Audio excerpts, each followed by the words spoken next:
Hello, Neogenians. Welcome to Dawn of the New Earth. Today, we are continuing to explore the Tunnels of Set, aka the 22 Paths of Shadow in the Tree of Death. And today, we are facing off against the demons of death, manifestation, and rebellion. This is incredibly important to understand how to integrate these forces so they are not blocking your life, but rather are allowing you to live your life in freedom and be able to manifest your will into reality. This is incredibly important stuff. We're going to get started right away, but as always, remember, this is way more than a channel. We are a revolution of consciousness here to wake the world the hell up. So make sure you hit like and subscribe and share this video so we can spread this around like fire. It helps out a lot. If you want to help out even more, become a member. You get access to a lot of great stuff like free downloads on inner transformation, like the Tree of Death and alchemy and rituals. I will be making a free PDF download available for members for free for everything that we talk about in this video. And you get access to our members only videos. We have hundreds of them by now with a lot of great content, and it helps out the channel a lot. You can also check out my books and follow me on Spotify. If you haven't already, follow me on Spotify. We're at 10,000 followers over there already. It's completely free to follow on Spotify, and it helps be able to reach more people. So if you have a Spotify account, go follow me. Links to all that stuff are in the description of this video, by the way. My books and the Spotify account, that's all in the description. Oh, also in the description, the cards that I'm going to be using today, the 22 Paths of Shadow, the Tunnels of Set, those tarot cards are available as well. I keep getting a lot of people asking me where to get those. It's in the description of this video. All right, so let's get started. Like I said, today we are accessing the tunnels with the Sentinels related to death, manifestation, and rebellion. This is some really important stuff that we're going to be talking about here today. Now, as a very quick recap, if this is your first video and you don't know what's going on, let me give you a very 5-minute crash course on what we're doing here. So we are looking at the Tree of Death today. So there's the Tree of Life and the Tree of Death. What are these things? These are symbolic models of your psyche. That's what they are. The Tree of Life represents levels of higher consciousness. Each one of these spheres, called Sephirot, are levels of consciousness that you can reach. The shadow version of these are the Tree of Death, and these are called Qlippoth. So Sephirot, Qlippoth. The Qlippoth are the shadow versions of these levels of consciousness. To reach these levels of consciousness, you travel the paths, or go through the tunnels by releasing blockages that can block you from reaching the higher levels.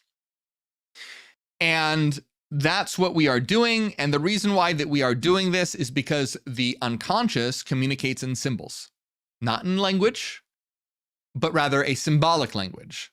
And so by understanding this model of the psyche in terms of symbolism, talking about angels and demons and things like that, we're able to establish a link to our unconscious mind. That's what the Tree of Life and the Tree of Death are. They are psychological tools, technology to allow us to access aspects of our psyche, aspects of our soul, and work with the energies there. Okay? Super important to understand that. So with that being said, let's get started. Last week, we explored all the way up to this tunnel right here, which was Saskalim, which was all about being able to work with extremities. We are going to continue now to the next path. And the next path is, let's see, let me put this on screen here. The next path is Neantiel. Or a tunnel, okay? So this is Neantiel. This tunnel connects Arab Zarak, or Arab Zarak, to Thagirian, or Thagirian. So Arab Zarak, or just Zarak for short, because it's a mouthful. Zarak to Thagirian. Zarak is the shadow of Netzach. Netzach is emotions. So Zarak is the shadow of emotions. Tiferet is the illuminated self, or the ego in service to the higher self. Thagirian is the corrupted ego, the disputer, the corrupted ego. And they are the planetary energies associated with this path are the shadow of Venus, which is Vesper, and the shadow of the sun, which is the black sun. So we are working with the shadow forces of emotion and the shadow forces of ego. And the path that leads to this is Neantiel. Neantiel is, let me get my, where are my cards here? The shadow of the Death Tarot card. Because I did forget to mention each one of these paths are associated with the tarot card. So each one of the tunnels is a shadow version of the Death card. Okay. So what's going on here? What are we learning? What are we understanding here with Neantiel? Neantiel, this is where the ego, okay, because we're dealing with the ego, realizes that it's not immortal. It realizes that it's not immortal. And therefore, in this tunnel, it's all about death and the fact that you are confronted with your own mortality. That everything you love, everything you've built, even your own identity, will end. So, when the Sentinel Neantiel blocks you, this can manifest as a terrible, unbearable fear of death, fear of aging, of time slipping away, of losing control.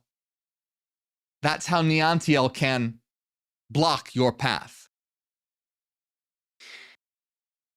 It is because on Tiferet is associated with Christ consciousness and solar consciousness and the resurrected Christ in terms of consciousness. Here is Christ being crucified and crying out, my God, why have you forsaken me? Death, the end, the night, the black sun. So this can result in a fear, unbearable fear of death, the realization of your mortality. Now, of course, we know that our souls are eternal. Our higher self is eternal. But we're at the level of the corrupted ego here. And the corrupted ego is like, oh shit, I'm not eternal. Because your ego is not eternal. Your ego is not eternal. It is a construct.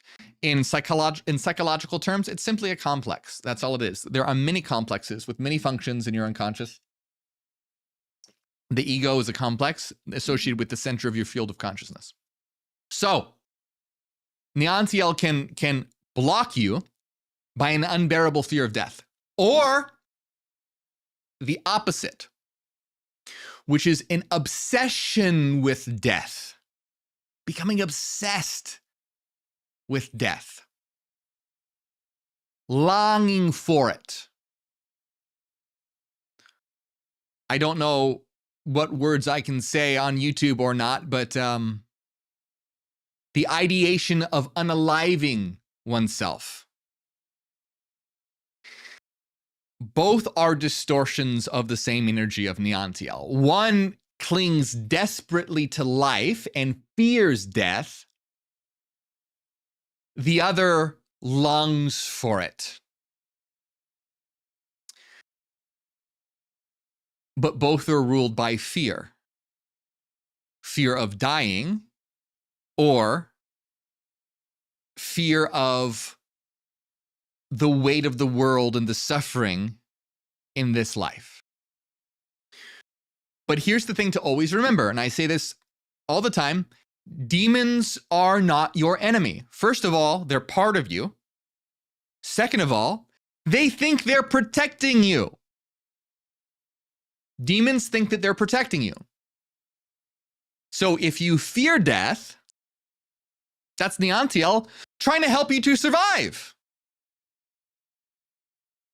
If we didn't evolve a healthy fear of mortality, we would be doing incredibly risky things all the time, and we would be in peril. It's a survival mechanism. Consequently, on the opposite side of if you are obsessed with death, this is Neantiel trying to end your suffering. Now, I'm not saying that everything the demons do are good. That's not what I'm saying. I'm saying they think that they're helping you. Like, oh, you're suffering? Well, now don't do that, by the way. I am 100% opposed to unaliving oneself, okay? 100%, don't do that. That's a loss of progress and it's a total hindrance. So don't do that. Always take care of yourself. But I'm just talking about these energies that we deal with, that many of us deal with. And the fact that your demons are trying to protect you, even if the way that they're trying to protect you is ultimately harmful for you. So what you need to do is redirect their energy and redirect their power. So we need to redirect the energy of Neantiel, redirect the energy of death through integration.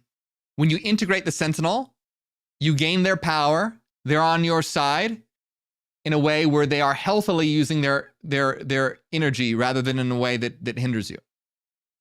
So when you integrate Neantiel, that fear of death dissolves because you realize that death and birth are part of the same process, two sides of one current.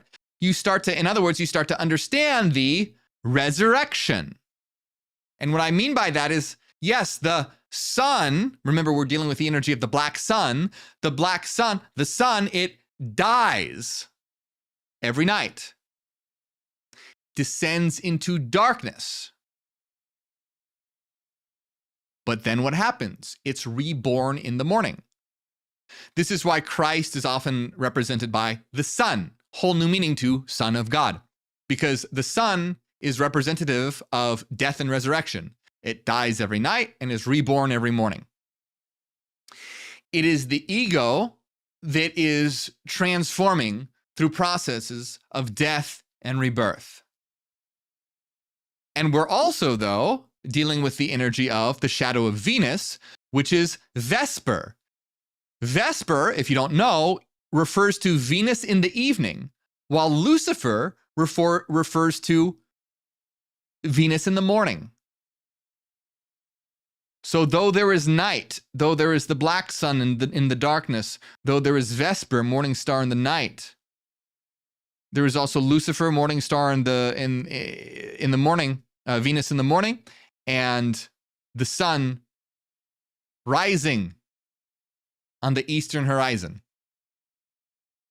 So basically, what this means is properly working with the energies of Neantiel is accepting death, not becoming obsessed with it and wanting to die, and not fearing it as an end. Rather, you see that death is part of a process. It's part of a process.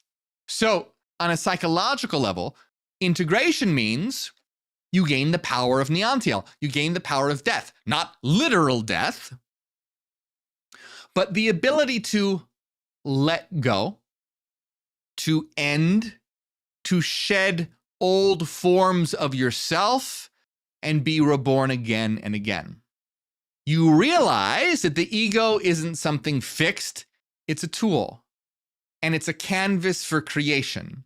You can shape it, destroy it, remake it. Death is not something to fear, and it's not something to long for.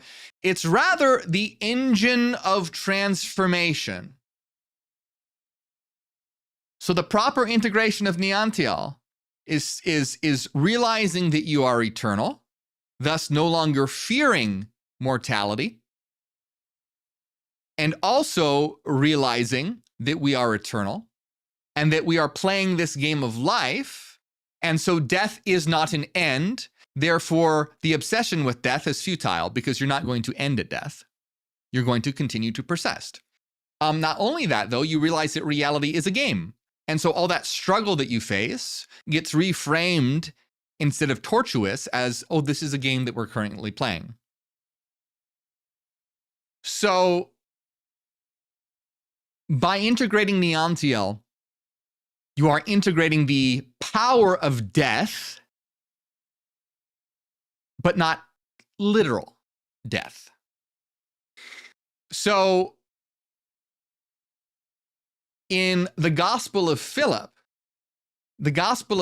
says that one has to die while they are still alive. Something along those lines. I don't know if I'm paraphrasing it. I don't know what it is word for word, but the gist of it is essentially that you have to learn to die while you are alive. Or it might be in terms of you have to achieve the resurrection while you're alive. I don't think so. I think it's you have to, I'll double check what the actual quote is. But essentially that's what it means, is that you don't literally, it's not about literal death. It's about the death of the old self. Okay? So integrating Neantiel, you gain the power of death, which means the power of ends, to end things. You no longer fear it, and you are no longer obsessed with it. Let's talk about some exercises for integration of Neantiel.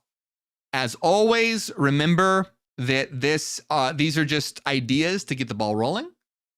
You can think of exercises. Everyone's unique. Everyone's different. So certain exercises that resonate for others might not resonate with you. These are just to get the idea ball rolling. Okay? So one exercise is about just facing the fear of death. To sit quietly and visualize the end. Like, visualize your death. I know that's hard, especially if you fear death. But do so. Because this is always, remember, about facing your fears. And if you don't acknowledge it, that fear isn't going to go away. It's just going to fester and become worse and worse and worse. So face it. Notice the fear that comes up. Whether that's like a tension in your chest, breathing, whatever. Notice it. Acknowledge it. But then remind yourself that what you truly are is an eternal mind. Eternal awareness, not your body. Not your egoic identity. You are truly eternal. So as you visualize your death, continue and visualize your persistence in a new realm, a realm of frequency. In other words, let your awareness expand beyond your body, beyond time, beyond space. The goal here is not to run away from your fear of death, but to sit beside it, face it, and realize that you can touch the part of you that never dies.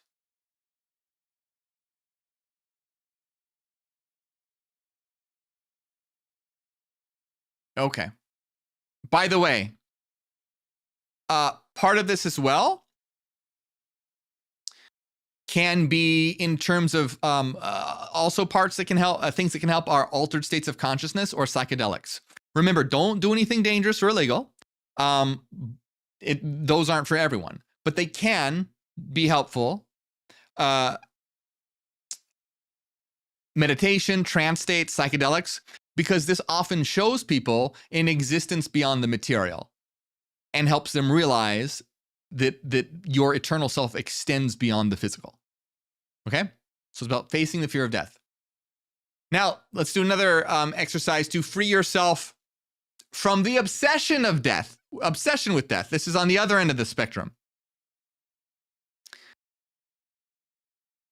If you were to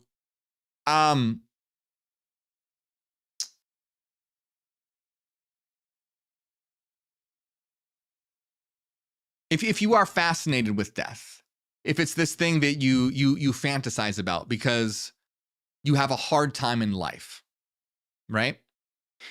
Write down all the things that are difficult for you in your life. Anything that causes struggle or suffering, the things that put you in that state of ultimately longing for it. And then realize that the true power of death is not escape, but rather transformation. So instead of fantasizing about death in terms of ending it all, man, I'm saying so many words that probably YouTube is not going to like. Instead of doing that, figure out ways that you can destroy the things that are causing you suffering now, how you can make those things die. Death is change. How can you change your circumstances, change your life, change your mindset? Let an old mindset die. Let old habits die. Things that obstruct you from happiness. Let them die. Now, I know that's not easy. So on all the things that you've listed, each one, list some small action that you can do to transform that pain while you are alive. What part of your life do you need to change or metaphorically kill to have a better life now? That's key. That's how you can redirect death in a healthy way. And you can also remind yourself and have a perspective shift that your true self is eternal. And when you realize that this life is a game, it doesn't automatically make all the problems go away, but that shift in mindset helps a lot. Because guess what? When you're playing a video game, there are very hard levels that you have to struggle through to beat. Now imagine if you thought you were literally one of those characters in the game and you were going through all that crap that happens in the game. You would probably want to unalive yourself if you literally thought that was life. You'd be like, oh my God, this is awful. But when you know that you're playing a game, it's fun. Now, I'm not saying you're automatically just, going to have a blast, but this mindset shift can help you. Those things the weight of those things can begin to lift. Okay, here's another exercise. Death as art. The power to recreate yourself. To see your ego, your egoic self, as not fixed, it's not eternal, which means it's malleable. You can transform it, which you should be doing. So pick something about yourself, a trait, an identity, or whatever. Maybe even a belief about who you have to be or who you should be, and destroy it. Again, metaphorically. But you can do this in a symbolic way. There are many ways that you can destroy it. You can write it down and burn it. If it's something that you can perhaps take a photo of it, if it's something you can take a photo of and destroy the photo. Whatever it is. But the symbolism is not enough. Consciously then rebuild a new version of yourself. And just have fun with seeing your ego as like a costume that you can put on. Try out different things. Try new roles, new aesthetics, new expressions. Create and destroy versions of yourself. Like an artist, experimenting with different painting styles, different mediums, different themes. This is growth. Constructing identities and destroying them. This is super important to realize and help stay malleable. And so you don't get stuck in it, because your ego often wants to be set in stone, unchanging and unmoving. This is who I am. This is just who I am. I'm a stubborn fucking asshole, and this is how I am. You got to deal with me, or whatever. Any, just look at all the different stubborn people with the certain beliefs that they have, and they only have those beliefs usually because they were born into a certain religion or a certain culture or grew up in a certain part of the world, and they just absorb all this, and it just becomes their identity, and then they don't change. Don't be like that. That's one of the huge problems in our world right now. Okay. So that was Neantiel. And let's move on from Neantiel to the next path. We will put Neantiel up here for now. And bring in the new path. So this new path is going to deal with, this is one of my favorite Sentinels. Okay? This is one of my favorite Sentinels, favorite tunnels, favorite paths. And it has to do with manifestation, and it might not seem like it at first, but I'll explain why. Okay? So, this particular tunnel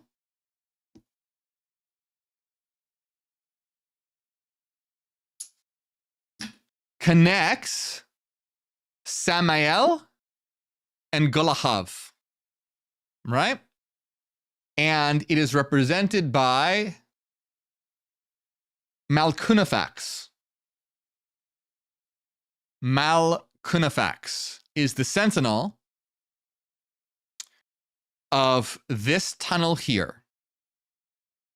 Samael is the shadow of Hod, which means it's the shadow of intellect.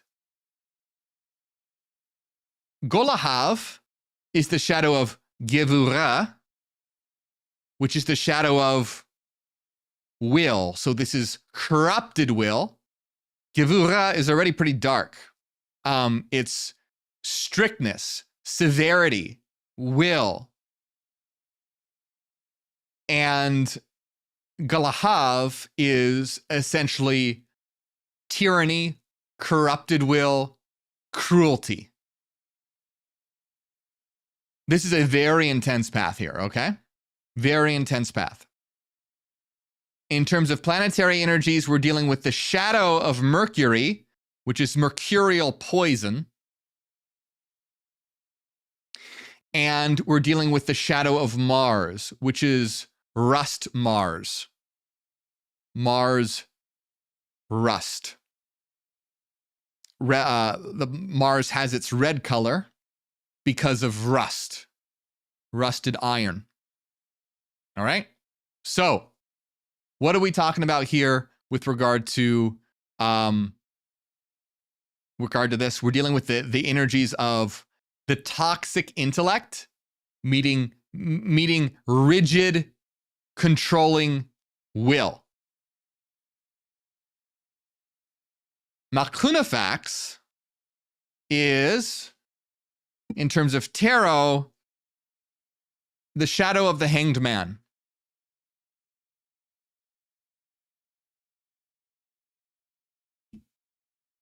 And Malkunafax is a Gorgon, the Medusa. And what happens when you stare into the eyes of the Medusa? You are turned to stone. And remember how we talked about the ego becoming like stone and set in stone? That's often what happens in this path. When Malkunafax blocks you, you can even see the black sun behind Malkunafax, representing that egoic structure that can get turned to stone as well. So that's exactly what happens when you are blocked by Malkunafax. You get turned to stone. In other words, you get locked inside your head. This is a very strict path. This is all very left brain. Shadow of intellect, shadow of will and strictness and severity and discipline. Right? It's a shadow of discipline as well. So very strict, very harsh, very confining. So guess what happens? Qlippoth turns you to stone. Unmoving.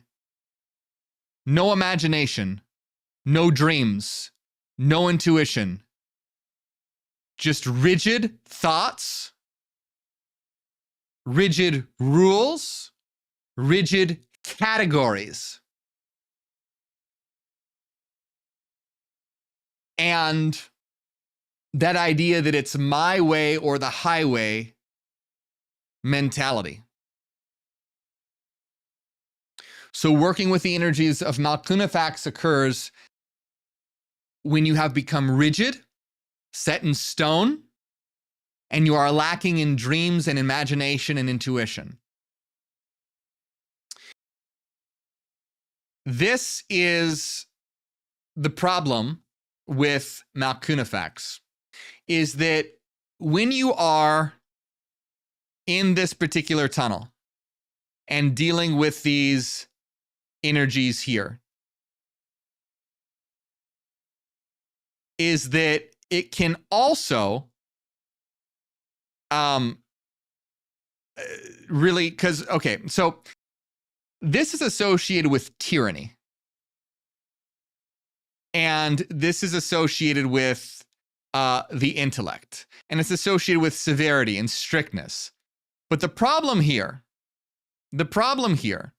is that you become very locked into your ways of doing things, your ideas. But we always have to remember that the Sentinels, the demons, aren't our enemies. They think that they are protecting you. They think they're protecting you. Because think about it.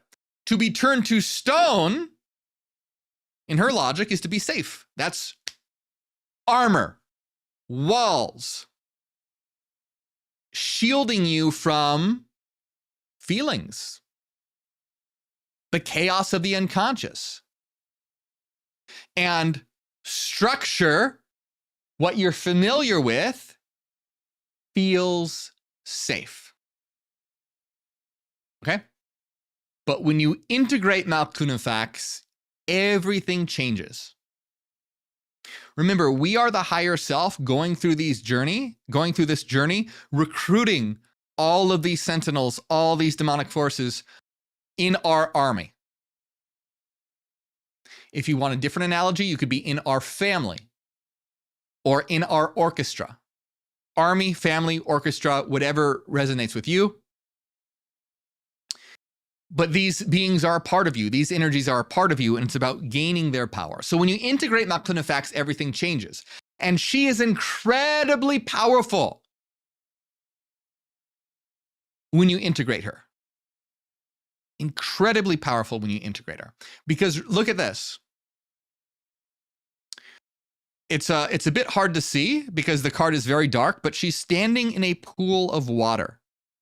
Qlippoth is standing in a pool of water. And that pool of water represents the unconscious realm.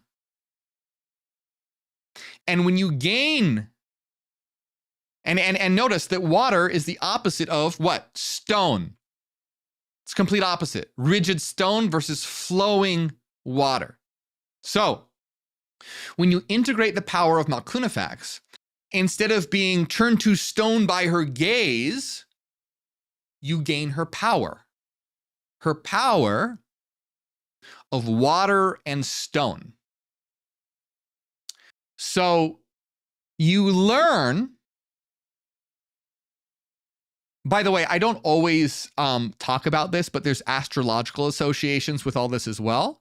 But I don't talk about it because I try and keep things simple. But the astrological association here is Neptune. So even though it's super rigid, when you access her power, you gain access to the waters.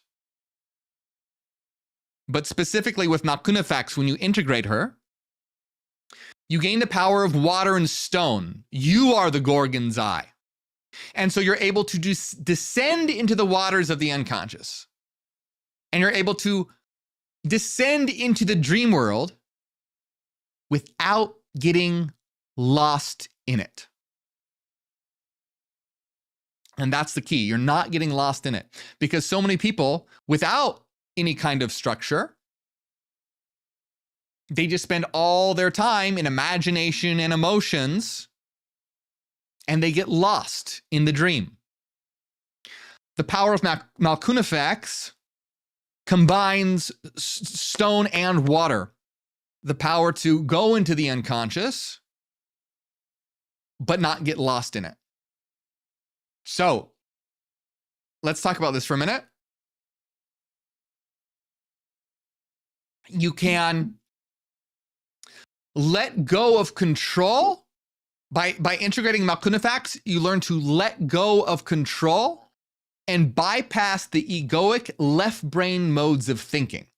And so here we can see some of the lessons of Neantiel incorporated as well. And so this also connects to altered states of consciousness, where the boundaries of your ego dissolve. So like psychedelic experiences, deep meditation, trance, whatever, you learn to let go of your left brain modes of thinking and not cling to it in fear. Because look at this, right? This is all left brain. So this path is very left brain. But your left brain modes of thinking gets in the way of exploring your unconscious. So it's about bypassing the strict left brain mode of thinking to be able to access the unconscious and enter into these states and explore the infinite and then return with insight. Okay, but here's another aspect that I really love, probably my favorite part about MorgueOfficial and why I love this tunnel so much, is that there's a deeper secret here. Because when she's integrated, you gain her power to turn things to stone. In other words, the power of manifestation. Think about people who spend years visualizing what they want, hanging up vision boards, chanting mantras, aligning their intentions, but they never fucking do anything. They never act. They are lost in the mind. When you integrate MorgueOfficial, instead of being turned to stone, you're the one who turns things to stone, meaning you solidify your visions into reality. When she's properly integrated, you can access those domains, but because of her structuring power, you have the power to make it tangible.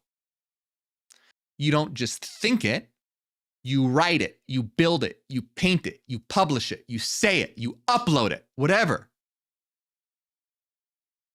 You take your imagination and solidify it into the world. So, with MorgueOfficial integrated, this is key, with MorgueOfficial integrated, you can access the power of the imagination and the unconscious while you have the power of will and intellect working together to manifest it. Because to manifest, you need a burning will and a plan. I love this card so much. Great tunnel. Super important. So, MorgueOfficial integrated stops you from getting lost in visions and start manifesting. Not by wishing, but by doing. Now, it's not to say that I'm not saying that vision boards and intentions aren't important. They are. But if that's all you do, you're screwed. You're just lost in the mind. You're drowning in the unconscious. You're not going to actually change your life. So the lesson of MorgueOfficial is be water and stone. Be flowing and know how to manifest, stay grounded, and take real world action as well. Let's talk about let me get my notes here. Let's talk about some exercises for this. Learn to let go in altered states. If you're feeling very, very rigid, if you're feeling like a lack of dreams, a lack of intuition, a lack of imagination. If you enter into a deep meditation, breath work, trance state, or psychedelic state, remember, don't do anything dangerous or illegal. And I always want to make it clear, you don't have to do psychedelics, okay? I just want to make that clear. There's meditation, trance work, breath work, etc. Learn to let go. Your job is not to hold on. Learn to bypass that strict, compartmentalizing left brain mode of thinking. Learn to let that go. Be like water. Let the experience unfold. Don't try to control it. So, using psychedelics as an example, there are, of course, such a thing as having a bad trip. Guess what often happens? What often causes bad trips? There's many things that could cause it, but let me tell you a couple. One thing that can cause a bad trip is thought loops. You get stuck in this anxiety and this thing that you're worried about, like, oh my God, I'm going to get fired at work. For whatever reason, your mind just starts coming up with these things. Oh my God, I'm going to get fired at work. Everyone hates me. My wife is going to divorce me, blah, blah, blah. And you get stuck and you get trapped and you just go over it and over and over and over and over again. Guess what? If you're in that state, what you want to do is try and work through it. Like, oh my God, I got to find a solution. You're not going to find a solution. What you need to do is let go. Let go of all those egoic identities. My job, my wife, my this, my that, and it's not to say that these things and people in your life aren't important. They are. But when you're going into that state, you are going beyond. And so your ego starts to freak out and tries to find something to cling to. This can also happen as well, where you in some psychedelic states too, you can literally start to feel your ego slipping away. Like you kind of start to forget who you are and what you are, or in some cases, like what even being a human being is. The normal inclination for people is to try and cling on to that. Like, oh my God, I got to remember who I am. I'm John Smith and I do this and I'm a human. I got to hold on to it. You're going to have a bad trip. It's about letting go. Letting go. So learn to let go. And I'm using psychedelics as an example because it's an extreme example, but this can apply to meditation, trance, breath work, etc. Probably won't be as intense, but you get the idea. You can probably think of times in meditation where you have anxieties or you get in thought loops or you start thinking about what you're going to cook for dinner while you're trying to meditate. That's a lower, less intense version of what I'm talking about. Anyway, learn to let go. And then when you return from that state, write down what you learned. Write down what you took from that. And this is, you being your eternal self as well, and learning to let go your egoic self. Okay, let's see. Turning fantasy to form. So pick a dream that you've had. Something that you've imagined or thought about or fantasized about, something that you want, but you never started. Break it down into one physical thing you can do today. It doesn't have to be huge. It can be like writing one paragraph, sketching an outline of the idea, filming a 10-second clip, sending one email, whatever it is. Write it down, and then do it. Doesn't have to be something big. It's fine to start small.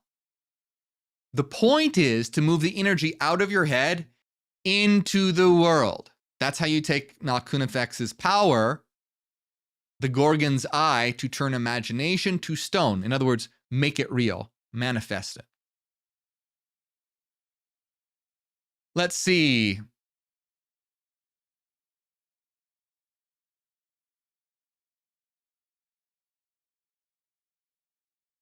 You can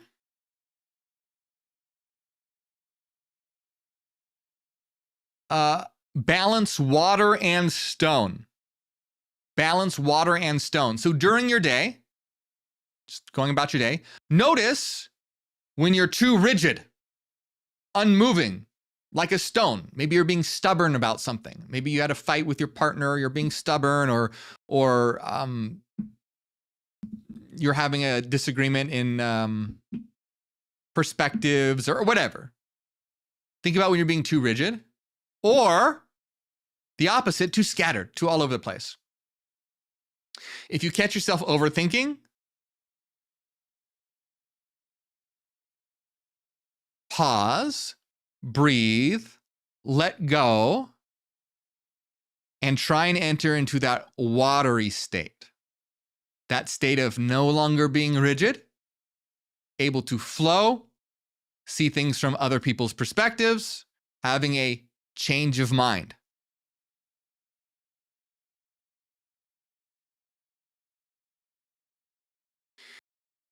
Likewise, in the other case, if you catch yourself drifting into fantasy to the point where it's just like too much and that you're not getting anything done, do the opposite. Ground yourself in one tangible action. One tangible action. Go take out the trash, or it could be one of the things from your list about writing a paragraph, or just act on something. Be a little more solid here. So that's the power of integrating Malkunifex, is the power of being able to be rigid, and which means grounded, and the power to be like water, to be like stone, to have the power of both, to unlock the Gorgon's eye. All right, let's continue here. Let's see. All right, so let's move on to the next tunnel. We'll put Malkunifex up here. See how a lot of these go together, by the way? The death of the rigid self, Malkunifex is being like water, etc. Anyway, the next tunnel is going to take us from Qlippoth to Tigerian. And this tunnel is tunnel 22 and is represented by Lycursiax. So this is a very important one. And Lycursiax gets pretty heavy. All right. So like I said, this connects Qlippoth and Tigerian. Qlippoth and Tigerian. And remember, Qlippoth is the shadow of Gevurah, and Tigerian is the shadow of Tiferet. So we have corrupted will and severity with the false light of the ego, or the dark light of the ego. So in planetary terms, again, shadow of Mars, rusted Mars, linked with the shadow of the sun, the black sun, the sun of egoic pride. So we have destructive, severe, cruel will fused into egoic, prideful identity. This is the tunnel of Lycursiax, which is the shadow of Nope. Justice.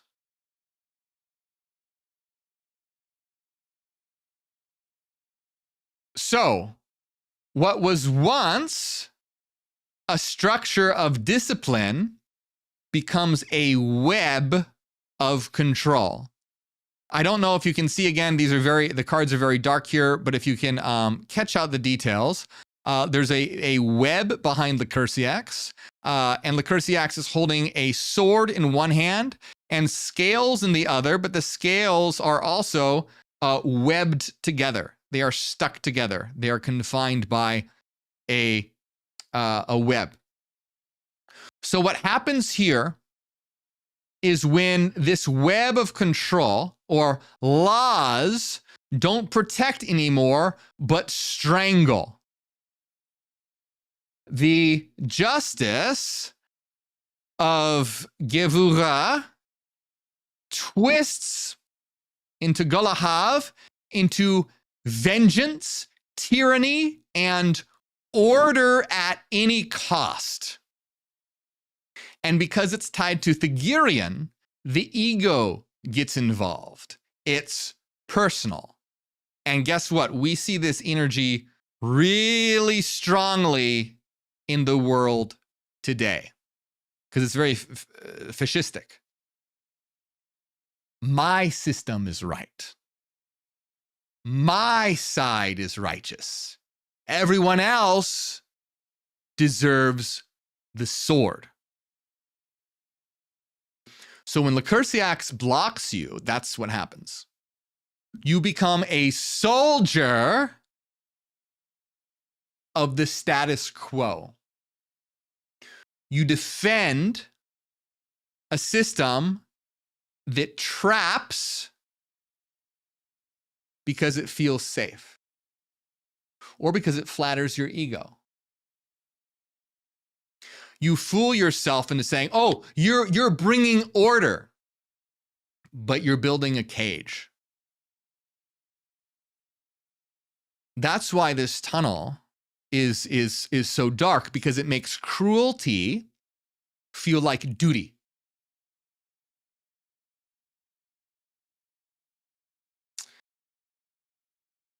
But like every one of these demons, all these sentinels, Lycursiax thinks it's protecting you. It believes that enforcing order is keeping you safe from those other wild ideas, or the others, or those who are not part of this particular order.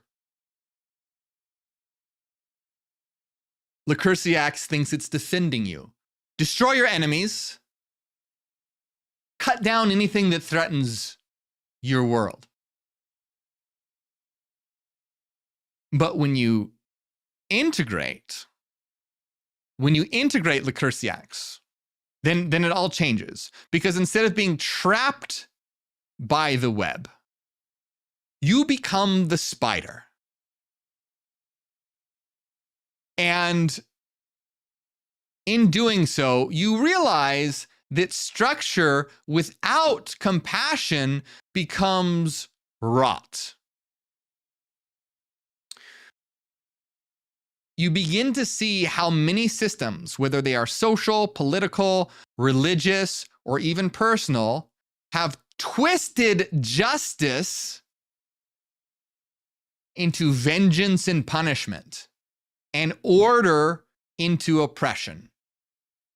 Just think about what's going on in the world today. You can clearly see this everywhere. The world is just crawling with the distorted energies of the tree of death. So integrating Lycursiax means using the sword to cut yourself free from the webs that confine you, all the rules and systems and beliefs that trap you and others. And then when you do that, you can open yourself up to wild, chaotic freedom. No longer following the rules of what the party says is right or acceptable, or what the religion says is right or acceptable, or what the culture says is right or acceptable. You're creating from your raw inner inspiration and power because you've cut yourself out of that web. You discover that creative, chaotic, unrestrained, joyful, truly expressive side of you that was caught in the web and having its blood drained. But that's just the first step of integration, because once you're free, you gain the power of the spider and you master the power of the sword. So you get the power of the sword and the web. In other words, you turn those destructive tendencies and energies here towards the very systems that once trapped you and still traps others. Against outdated traditions, authoritarian ideologies, false religions of control. You tap into that righteous fury, that righteous anger, that creative rebellion. And you use the sword to cut through the lies, and then you use your web rather to ensnare the oppressors.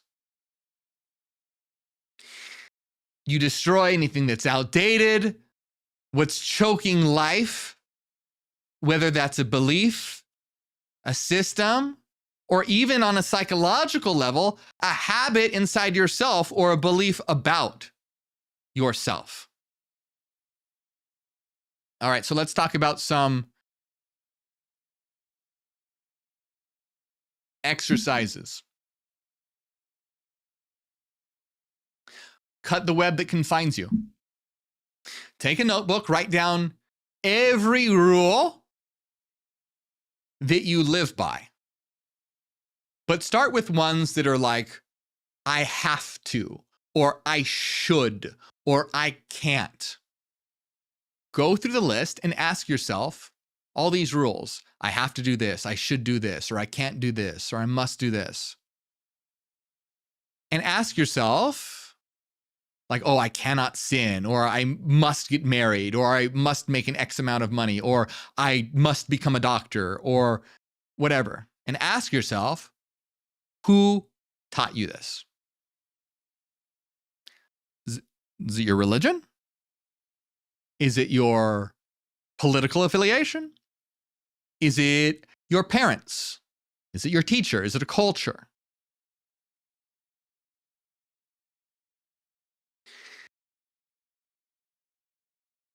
And all the ones that don't directly come from your true self, your higher self, that don't serve your growth,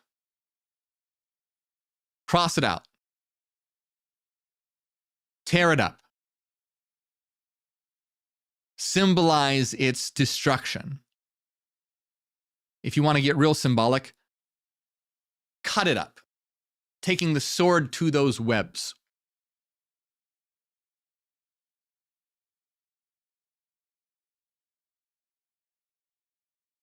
Once you've done that, another exercise is to put on wild, chaotic music and forget rules for a minute and just let yourself go. Move your body, dance, whatever. Look like a fool, doesn't matter. There's no one watching you. But it's an exercise to be free from the rigidity of how you should act or how you're supposed to act. It's to symbolically and on an unconscious level get you to rid yourself of rules that don't serve you. Here's another one. Learn to weave webs of connection. Reach out to people, or just start with one person who shares your vision of freedom or is opposed to the systems of oppression that you are opposed to. or is even working on the same, let's say, habit that you're trying to destroy. Reach out. Create a web of connection. Reinforce it.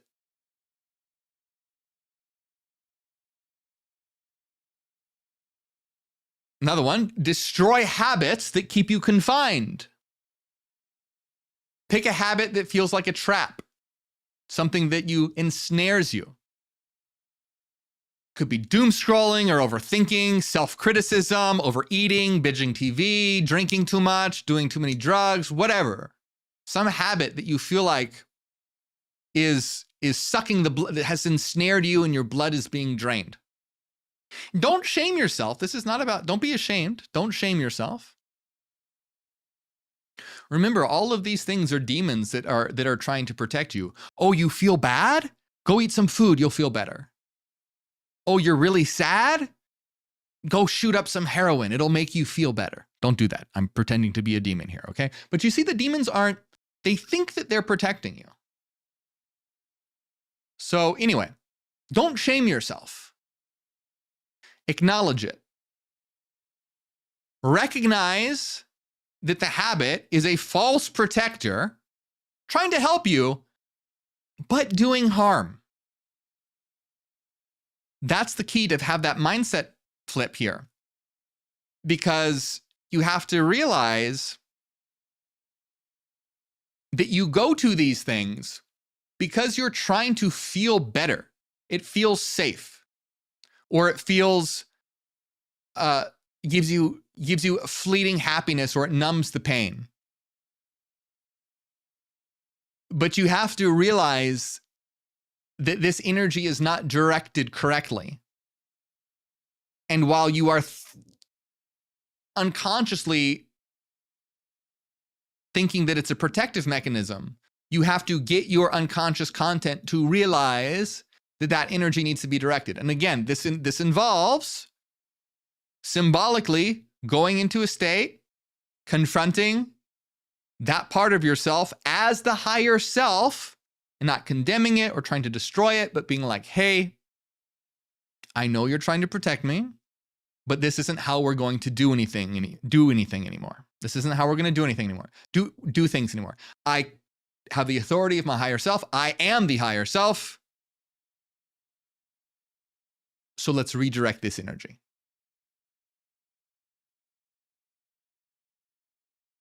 And then pick something to start doing that, to break that habit. Delete the app, break the pattern, throw out the alcohol, whatever. You can start small, realistic steps. Maybe it's even just, checking your phone the first thing in the morning.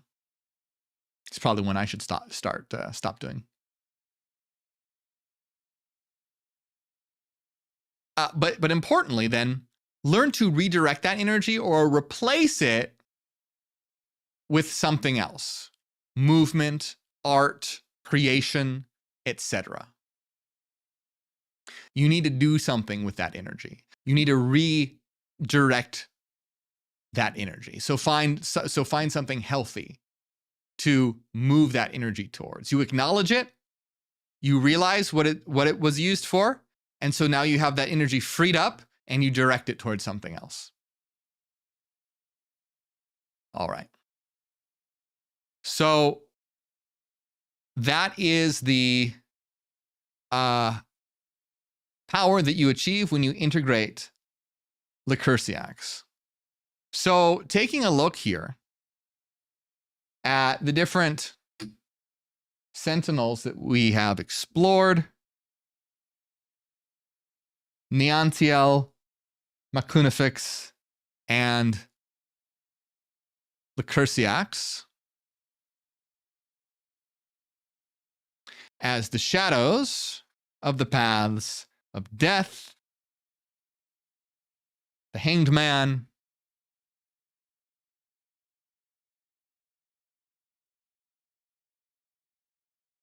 and justice.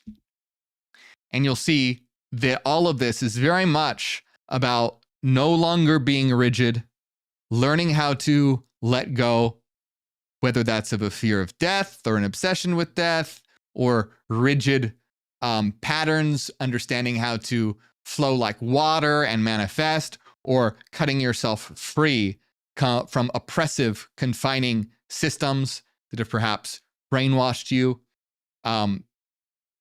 That's you know, or even just habits that you have, because that's an important one to keep in mind too. These webs are like brainwashing systems, that whether it's political or ideological or religious, that ensnare your mind. I'm sure you've encountered people that have been brainwashed, and it's like they're caught in a web. They can't move. They can't open their mind. So it's about being able to use the sword. You can't see very clearly, but Lycursiax is holding a sword to cut that away. Okay? So this is super important. If you want to live a free, truly free life, where you are the best version of yourself and manifesting what you will into reality, you must master the energies in these tunnels.